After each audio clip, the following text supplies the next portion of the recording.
Louvado seja nosso Senhor Jesus Cristo, para sempre seja louvado. Em nome do Pai, do Filho e do Espírito Santo. Amém.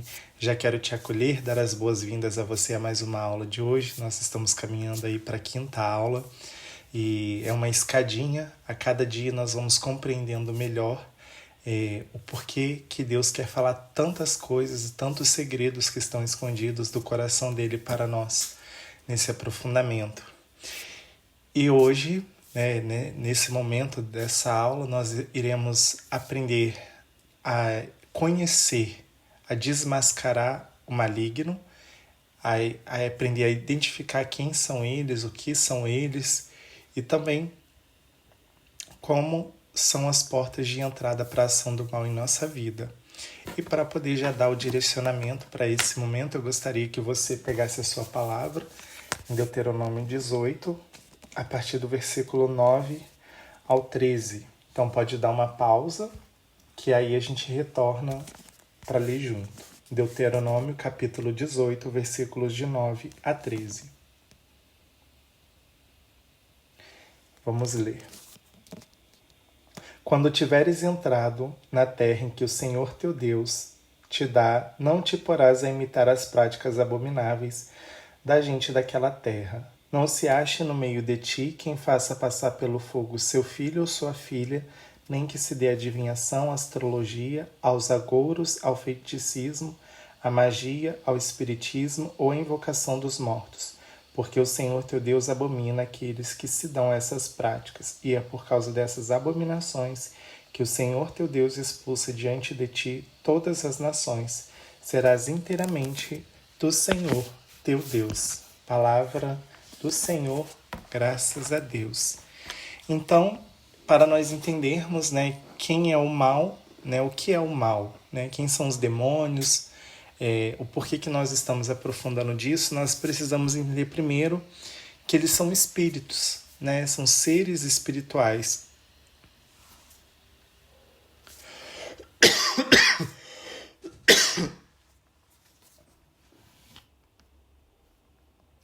Então, nesse momento, a palavra espírito significa hálito, sopro.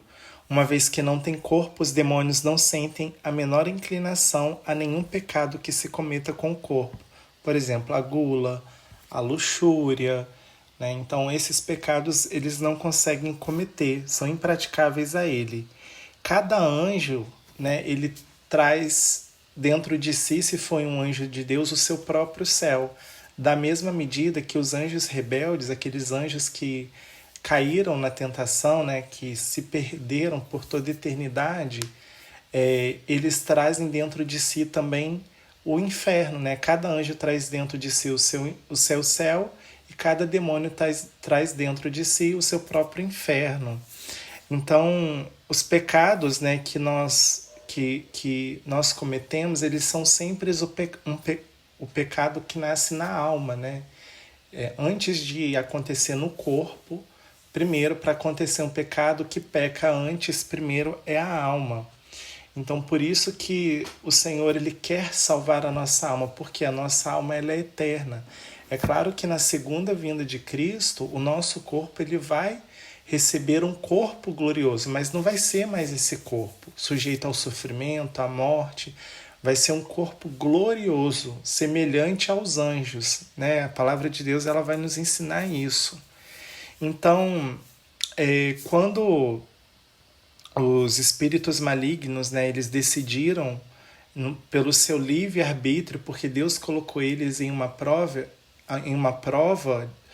porque ele concederia um grau de glória para cada anjo, poder contemplar e ter aquela visão beatífica plena, mas alguns se rebelaram.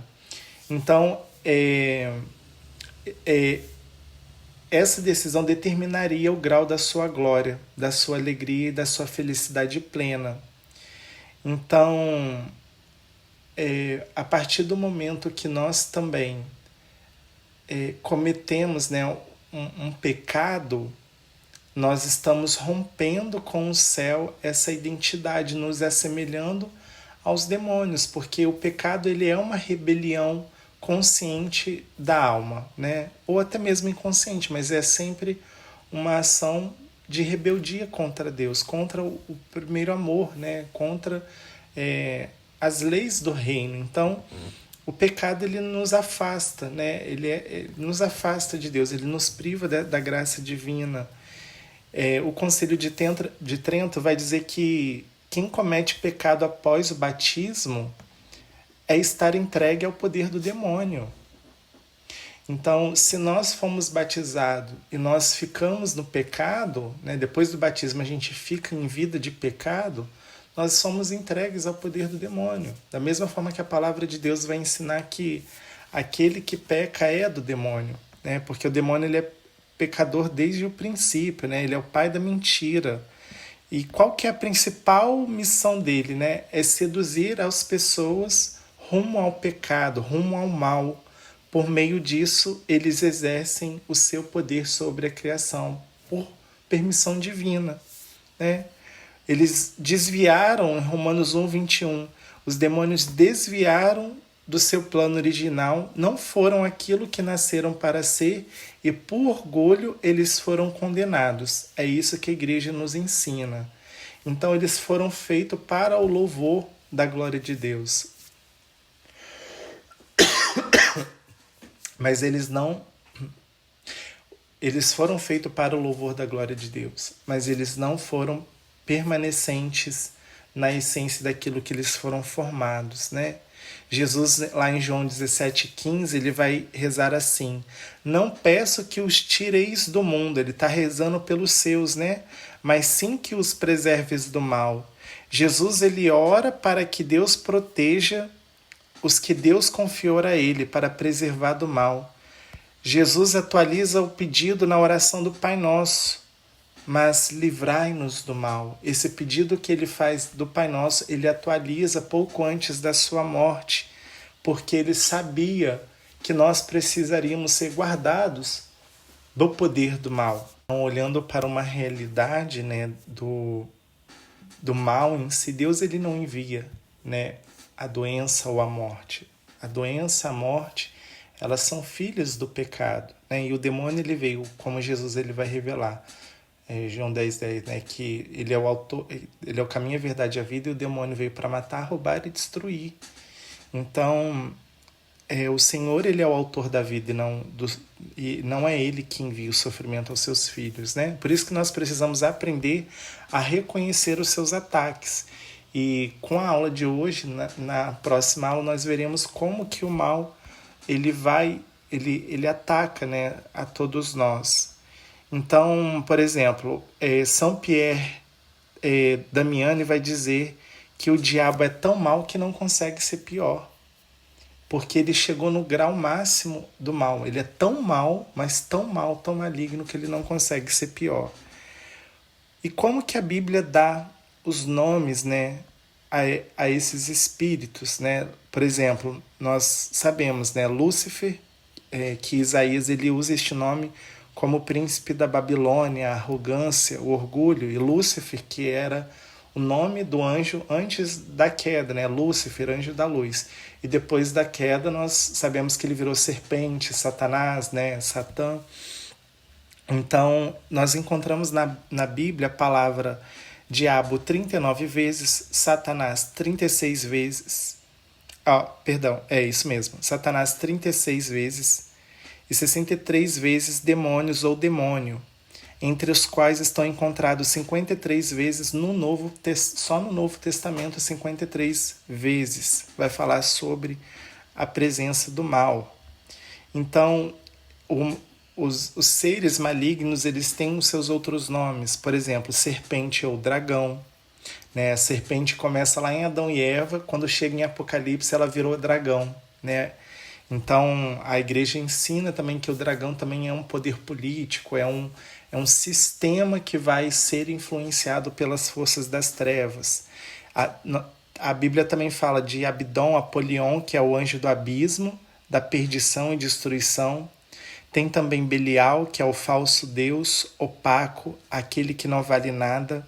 Beuzebu, que é o príncipe dos demônios correspondente a Baal, é o senhor das moscas e sujeira, da besta.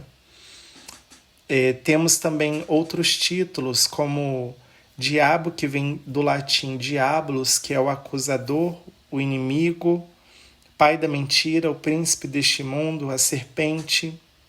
Lilith, que é o gênio com cabeça de mulher, porém o corpo e as asas de pássaro. E aí tem algumas imagens, né, também. Adversário, mentiroso, acusador, anjos de luz, príncipe deste mundo, leão que ruge, líder do reino do ar, que vai dizer em Efésios 6, né, não, contra as forças espirituais do mal espalhadas nos ares. Tem também o anticristo, que é todo aquele que se opõe contra Cristo é o anticristo. No entanto, né, algumas interpretações vai dizer que anticristo não necessariamente é um demônio que se encarnou, porque o demônio ele não pode se tornar carne. Tá? Igual a pessoa fala, vai ser o fulano se encarnou, um demônio se encarnou. Não, a teologia ela explica que o demônio não pode se encarnar, ele não pode vir, porque o fato de um ser espiritual se materializar seria por obra divina, né? Por graça divina. Como os demônios eles não têm a graça divina também, Deus não permitiria também eles se encarnarem, né? Então, quando falar o anticristo se manifestar, é o representante de uma pessoa que vai se colocar em posição e vai se opor contra tudo aquilo que é Cristo. Outros títulos também, anjo do abismo, maligno, Asmodeus ou Aesmadeva, que é espírito de cólera, o pior entre os demônios, assassino dos 7 maridos de Sara. Os Sedim, que é de origem babilônica, costumavam oferecer criança a eles, vai estar em Deuteronômio 13, 17. O Aserai, Levítico 17, 7, 2 Coríntios 11, 15, Isaías 13, 21. Lilith, que é o diabo fêmea, igual a gente viu, né? Vai falar dela em Isaías 34, 14. E Azazel, que é o bode expiatório, e essa referência vai estar em Levítico 16, de 8, 10 e 26, nesses versículos. Satanás, então, ele é por espírito. Um dia o céu foi moradia dos espíritos rebeldes, mas por rebeldia de Lúcifer em ter convencido, o inferno passou a ser a sua morada interna. Então, antes de Jesus voltar, o inferno é um estado de espírito, mas depois da parousia vai se tornar um lugar físico também. Eles pecaram através de uma escolha de vontade. O pecado dos anjos trouxeram para si o inferno e a condenação eterna. A condenação eterna, porque eterno é o seu pecado. Então, por eles serem seres espirituais, quando um ser espiritual angélico, eles decidem em ofender ao Senhor, eles decidem por toda a eternidade, porque a consciência deles é completa. Então eles não precisam de ter um ato de arrependimento, porque a decisão deles é um ato total e absoluto. Então, ainda que Deus queira perdoar os demônios, eles não podem ser perdoados, porque quando eles decidiram se rebelar contra Deus, eles decidiram por toda a eternidade, sem direito de voltar atrás. Então, a tentação é a ação ordinária do demônio. Então, quando nós somos tentados, e a gente vai falar sobre essas formas do mal na próxima aula, enquanto a tentação é uma ação ordinária, um caso, por exemplo, de possessão, é uma ação extraordinária. E aí é que entra os exorcistas, que a gente vai falar um pouquinho mais à frente. Então, quais que são as formas do inimigo entrar? E essas são diversas. A primeira delas é a indiferença religiosa. Pessoas que não se interessam pela verdadeira religião. Confissão, campo da ética, ou seja, a pessoa ela não confessa que existe um bem moral, né? Não existe valores. Ela não professa a fé em Deus, é o sentido de confessar, de declarar a fé em algo. Então, essa coerência, né, que não existe para eles. Correntes teológicas errôneas, confusão no clero, como, por exemplo, não acreditar no demônio. O fato de não acreditar no demônio pode ser uma porta da onde ele pode agir. A crise da obediência ao magistério da igreja, então aquilo que a igreja nos ensina quando nós nos opomos ao magistério da igreja, nós estamos dando uma porta de entrada para a ação do demônio, principalmente no nosso intelecto, porque eu me opondo ao magistério, que é o corpo místico de Cristo, a minha consciência fica fragilizada, a tentação entra e aí eu declino, né? Eu vou perdendo de vista as virtudes, a vida espiritual, e aí eu declino ao ponto de pecar e se afastar completamente de Deus, né? Outras formas, por exemplo, é o ocultismo. Então, o ocultismo é acreditar na existência de entidades, né, entes ou forças não experimentáveis no plano normal da sensibilidade, mas através dos quais é possível dominar tudo, utilizando práticas específicas que são aprendidas mediante a investigação, iniciação e ao exercício. Quem se dedica ao ocultismo julga adquirir conhecimento e poderes que outros não têm e que estão além das forças físicas ou racionais, como, por exemplo, leitura de pensamento, materialização de objeto, conhecimento do futuro, influências benéficas ou maléficas sobre quem quer dominar, forças naturais, contato direto com os espíritos, quais nunca se diz. Que espíritos são esses? Né? Eu estou em contato com algum espírito, mas eles nunca dizem quem são, né? Nunca se diz quem são esses espíritos, né? Outra forma, por exemplo, do ocultismo são os OVNIs, né? Extraterrestres ou forças do gênero. O padre Gabriele Amorfi, que foi o chefe dos exorcistas do Vaticano, ele vai dizer que os adeptos do ocultismo são bem mais numerosos que os adoradores do verdadeiro Deus. E aí outras portas do mal que o demônio entra. Outra forma, o pecado, esoterismo, que é o ensinamento daquilo que está escondido. O ocultismo é a descoberta das entidades e das forças sedutoras, é a aquisição de práticas necessárias para a conquista de maiores poderes.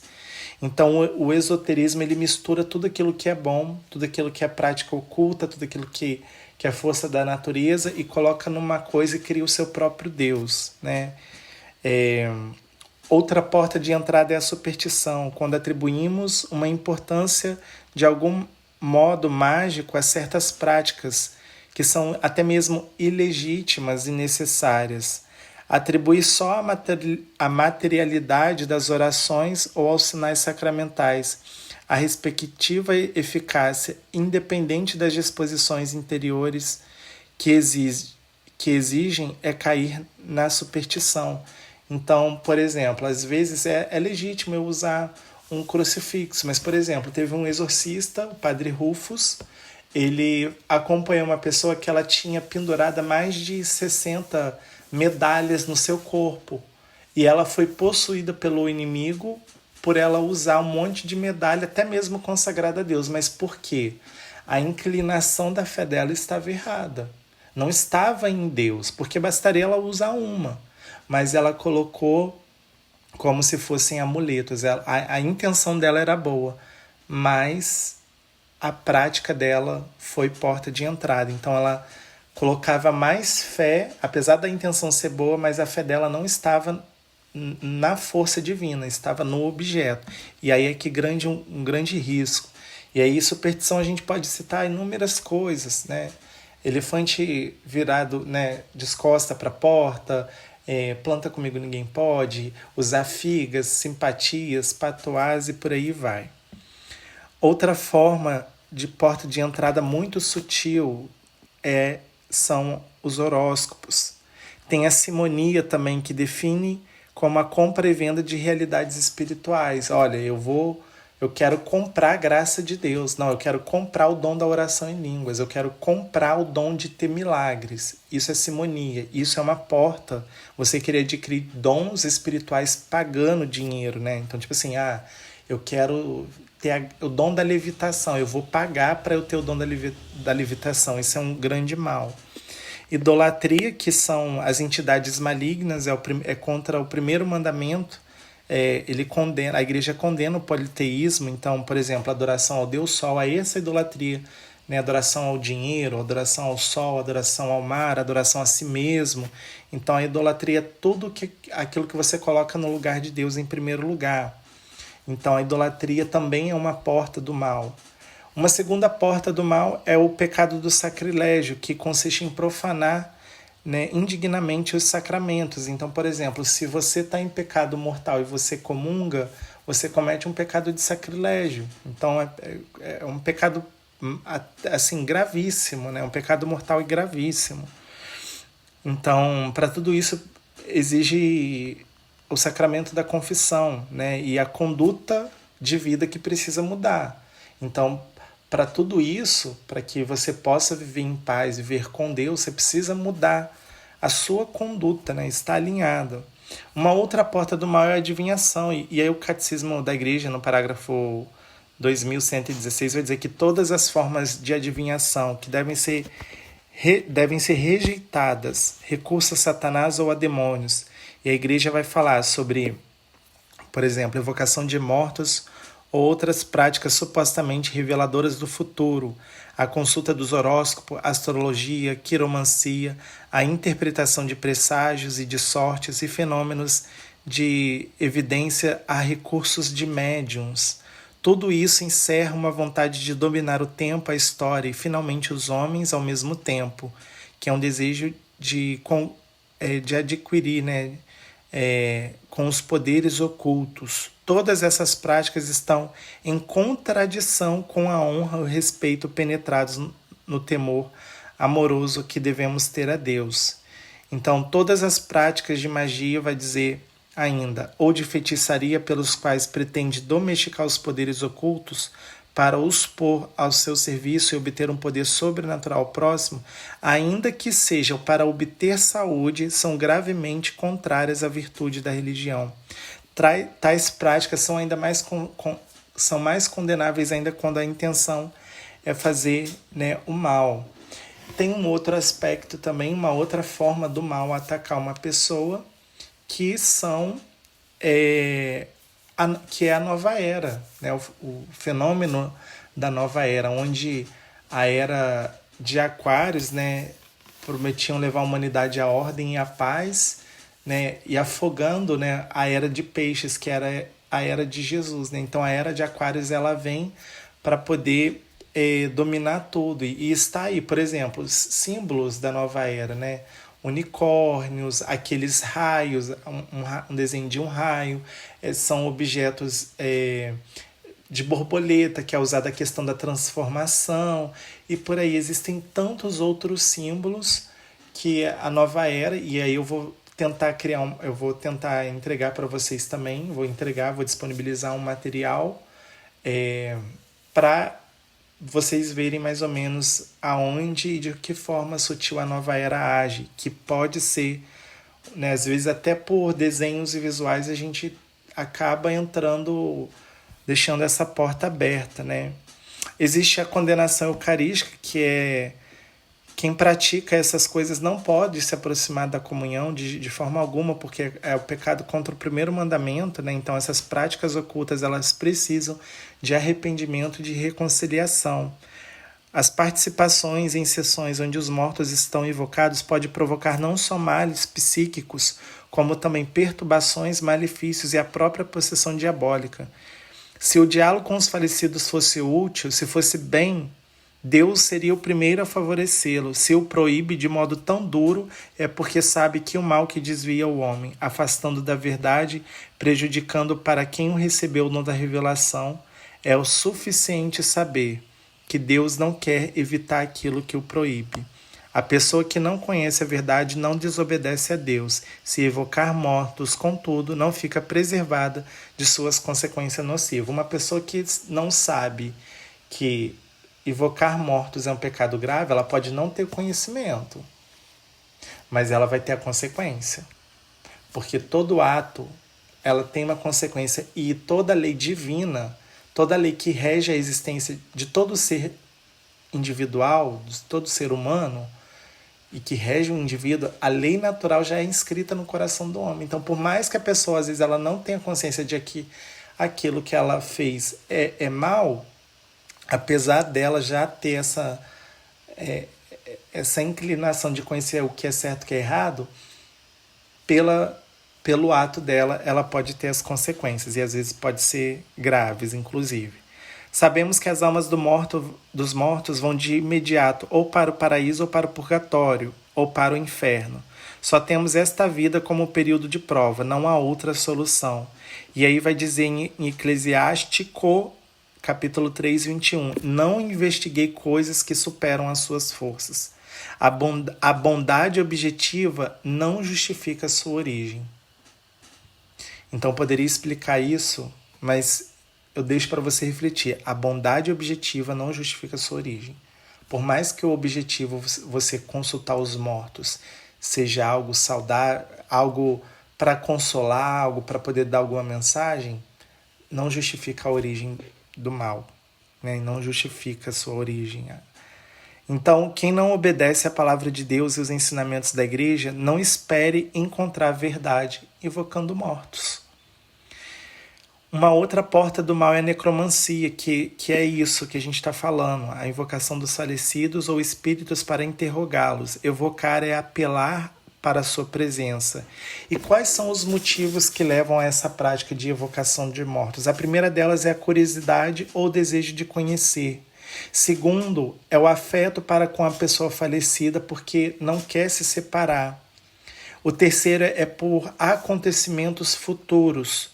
Supõe que falecidos saibam o futuro, né? Porque eles estão numa realidade espiritual, então eles deduzem que eles sabem do futuro. Só que, obviamente, quando a pessoa ela morre, ela recebe um selo, ela vai para o céu, para o purgatório, se precisar purificação, e purgatório é certeza de céu, ou para o inferno. Depois nós temos o grau máximo de porta do mal, que é o satanismo, né? O culto máximo ao demônio, que é a aberração humana, é o afastamento do homem a Deus, a sua adesão ao poder do demônio. Então é o pecado contra o primeiro mandamento.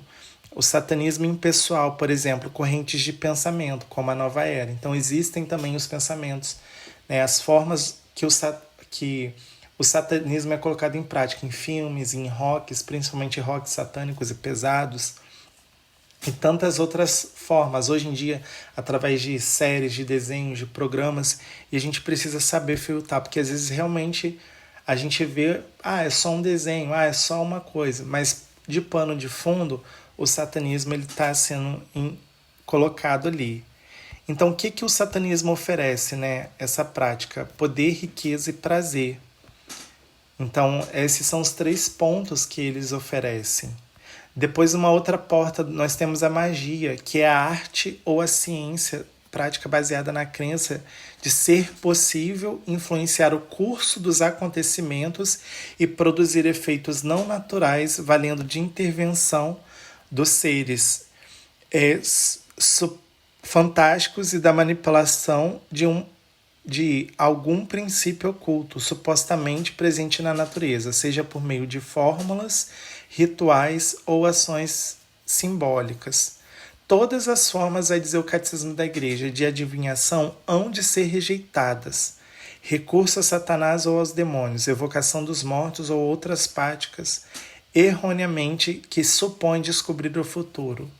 As práticas de magia ou feitiçaria são graves, então é um pecado de matéria grave, ou seja, se você vai nesses lugares do ocultismo, você está cometendo um pecado grave contra Deus, é um pecado porque a matéria do pecado é grave. Então, ou seja, é pecado mortal. Outra forma do mal entrar em nossas vidas, outra porta, é através do ateísmo.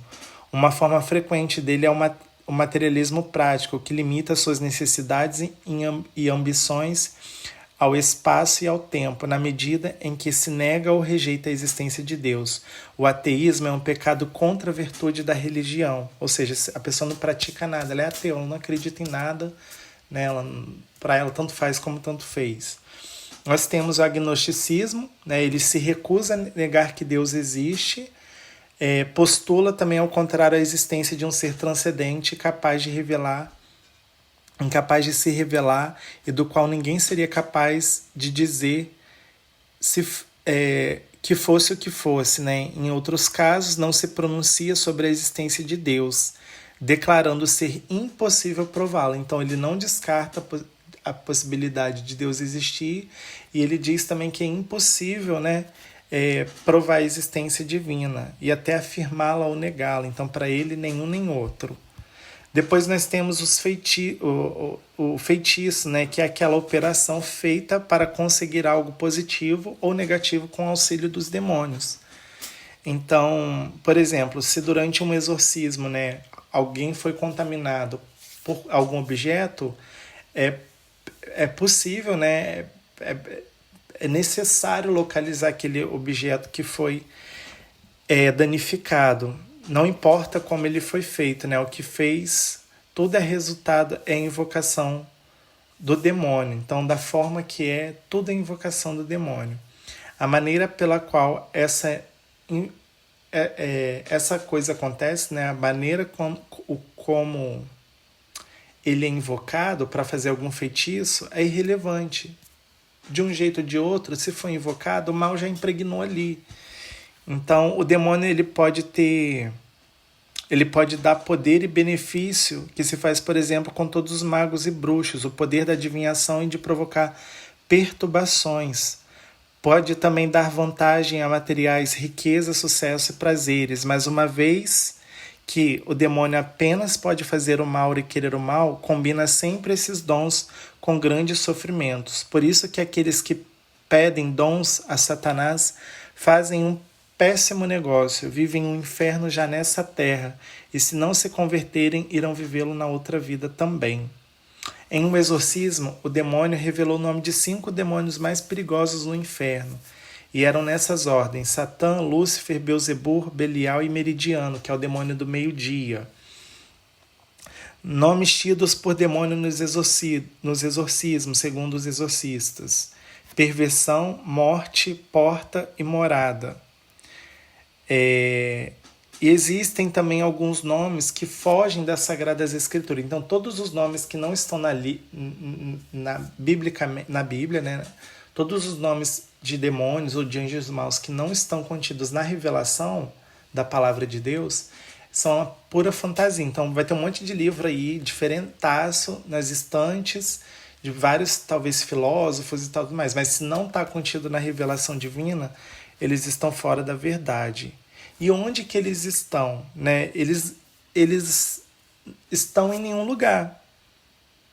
Quando dizemos que o demônio está ali, é quando a ação dele está presente naquele lugar. Então os demônios eles não podem prever o futuro, mas podem deduzir pelos fatos que sucederão. Então, pelos acontecimentos, pelos temperamentos, por aquilo que já está na ordem natural das coisas, ele pode, por exemplo, se tem 2 pessoas brigando, ele pode deduzir que essa briga ou vai sair no tapa ou vai sair numa agressão mais firme. O quê? Então ele deduz alguma coisa para alguém. Olha, vai acontecer tal coisa. Por quê? Porque já tinha algo na natureza, né? Assim, na natureza da ordem das coisas acontecendo, que ele sugere que vai acontecer. Mas ele não tem poder de ler o futuro. E nunca se deixe enganar. O demônio ele é mentiroso. Então, assim, ele é mentiroso. Então, o homem, instigado pelo mal, caiu na tentação da serpente e agora é inclinado ao mal, ficando sujeito ao erro. O homem está dividido em si mesmo. Por essa razão, toda a vida humana, individual e coletiva, apresenta-se como uma luta dramática entre o bem e o mal, entre a luz e as trevas. Por sua paixão, Cristo livrou-nos de Satanás e do pecado. Ele nos mereceu a vida nova no Espírito Santo. Sua graça restaura o que o pecado deteriorou em nós. Então, olha a beleza. A sua graça restaura aquilo que o pecado deteriorou em nós. Então, muito mais do... Então, hoje a gente entendeu de uma forma muito superficial como que o demônio ele é, como que ele age, um pouquinho dos nomes. É claro que poderíamos aprofundar muito, muito mais, mas hoje nós aprendemos a identificar quem é ele, conhecer a identidade dele. Ele é tão mal, mas tão mal que não pode ser pior. Então, a partir daí, nós olhamos para Cristo, que Cristo é tão bom, mas tão bom e santo, que ele ainda assim continua sendo o mesmo, de ontem, de hoje, de sempre. E é pelo poder da cruz de Cristo que as obras do inferno foram destruídas. E é pela cruz do Senhor que nós encontramos a nossa libertação e a nossa salvação. Então eu convido a você a fechar os seus olhos nesse momento, a já pedir sobre você a graça do sangue de Jesus, porque nesse momento você faz do lugar onde você está assistindo essa aula o seu campo espiritual. Então, onde você estiver, que o sangue de Cristo te lave, te purifique, que o sangue de Cristo seja sobre você, porque você é um vencedor pela cruz de Cristo, que as suas forças se renasçam nesse momento, que você possa aprender a identificar quem é Ele na sua vida e fugir de tudo aquilo que se opõe contra o amor divino, de tudo aquilo que opõe contra o amor verdadeiro, que é o próprio Deus. Nós te declaramos, Senhor, que Tu és nosso Senhor. Nós pedimos, Senhor, que o Senhor realmente nos cubra, nos purifique com Teu sangue, Senhor. Vai trazendo à luz tudo aquilo que está na nossa vida, Senhor, que está escondido, vem trazendo à tona, porque nós queremos purificar a nossa vida para sermos verdadeiramente livres, porque se o Senhor nos libertar, seremos verdadeiramente livres. Glória ao Pai, ao Filho e ao Espírito Santo, como era no princípio, agora e sempre. Amém. Estivemos reunidos em nome do Pai, do Filho e do Espírito Santo. Amém.